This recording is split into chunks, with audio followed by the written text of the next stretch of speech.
I'm here with Mel Young. Hi, Mel. Hi. Hey, Mel is a social entrepreneur.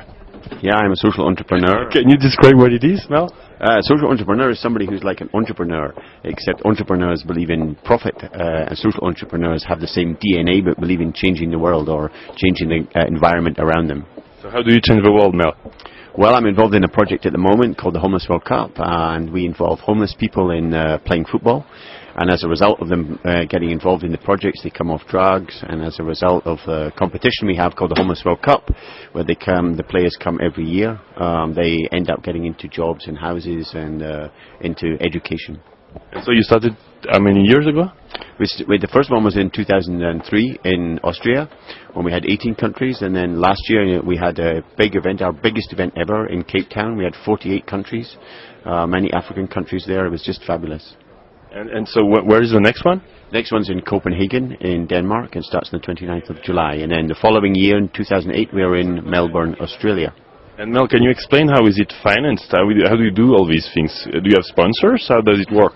Yeah, it works in two ways. We have sponsors for the international side, from the football authorities, from UEFA, and from Nike, who are one of our main international sponsors. And then each year we have local sponsors. So in Denmark there'll be Danish sponsors, and the Danish government will put money on. So we're a bit like any other event, like the Olympics or the FIFA World Cup, where you have finance from the local side and the international side. And Mel, tell me about the homeless. So how does it help them? Because through sports, of course, you know, they have a role, they exist in society, but do they exit, you know, basically the street, and how do they succeed after participating into the World Cup? Well, we have incredible results. That's why we keep doing more, and that's why the thing is growing, because for 4 years running now, we have the results that say 77% of them move on out of being homeless. So I think the key thing that happens is a psychological change. When you're homeless, it's not only you don't have a house, it's a feeling of exclusion, or psychologically feeling different and outside. And so by sport, and football in particular, is very good because it's a common language throughout the world. Everybody understands it, and it's very, very easy to do. You can get confidence, you get return self-esteem, self-respect because you're playing for a team. In the World Cup, you're singing the national anthem. The crowd are cheering you, even the players are signing autographs. It's really quite incredible. And so after the players come back from this experience with this confidence, they have a medal, and they can say on their resume that they represented their country, which not many people can do. Then, therefore, when they're going looking for jobs, they feel confident that they can get something, and as a result of that, working with projects, they come back maybe to the street where they came from initially, but they sure are determined not to stay there. They say they changed their lives and they're not going to stay, and they know that they can succeed, and so that's the key change that takes place. And then, do you have any percentage, any number on how many actually found jobs and are now into normal life? Yeah, well, it's 77%, so we would... 77%? 77% is the figure, which is, you know, I've been working with homeless people for since 1993, and I've seen many good projects, and you never get statistics like that. It's amazing, and when I first had the statistics, I didn't believe them. I said, this can't be true. But we checked and rechecked them, and it is true, so that's why we do more. So we can say hundreds of the players now have jobs. Interestingly, many of them going into sports, so learning how to be coaches and using the sport to put something back in, becoming teachers and community workers. Some even signed by professional teams, actually, but that's not normal. But it's people are always interested in that. So some of them are professionals. And how do you, if I can say, recruit them? How do you find them? Because there are so many of them, unfortunately, in the world, right? How do you select them? How does it work, the entrance into your homeless World Cup, football World Cup? Well, it's very simple when we start. I mean, we simply go around and speak to the homeless people in the streets and say, would you like to come to do some training? And the process of training, they get fit and they maybe come off drugs. We connect them with other projects and so on. And then we select the best players. And that is various ways of doing it. Sometimes the football clubs are involved. So Manchester United are involved with England, and their coaches come down and see who the best players are.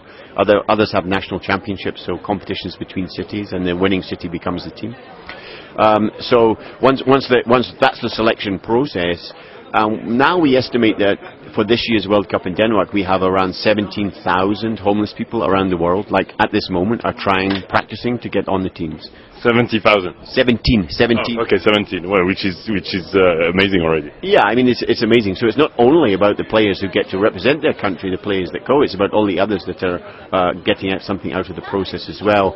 So we have a twin objective at the moment. One is to create this Homeless World Cup as an event, and it is really growing in popularity, and people are becoming more and more aware of it, but also to build the projects on the ground so we can involve more and more homeless people. And how can we help? How can the people who watch this video blog, or the people in Davos, but outside, because this is available to everybody, how can they help you? Well, at the moment we're going through a stage of growth, so actually we're looking for partners. Actually, it's coincidental by that. This moment we are actually... So sponsors? Yeah, sponsors. It would be, and so we're looking for them in different areas. So the way it would work would be we would have like one financial support sponsor, one transport sponsor, one drink sponsor, like a soft drink sponsor or something like that. So we're looking to sign them up on 3 or 4 year deals, and I think they get two or three things out of that. First of all, they would get the connection with us, which is now we have amazing media coverage, and we're talking about doing a number of media deals at the moment for global coverage. And so if they have the CSR policies, this connects it perfectly with these CSR policies.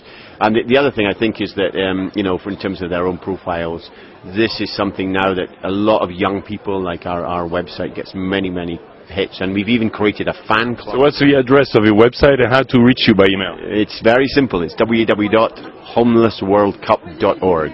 That's how to get in touch with us. And how do we reach you if we want to sponsor you? It's Mel at homelessworldcup.org, so you just simply write to me, and I'm very happy to talk to anybody. But the reason we're doing this at the moment is because we're taking this to scale globally, because it works, and we've proved year after year that this works. So now we have to get this project set up in different countries. So for example, we want to build a project in Liberia. The people who's doing the project there now is telling us 200,000 homeless people. They don't even have footballs. They're saying, Mel, get me some footballs. And so I want to say, right, I'm going to get you footballs. But because we're in this process of rapid growth and taking to scale, therefore I need corporate partners to come and work with us so that I can get them footballs.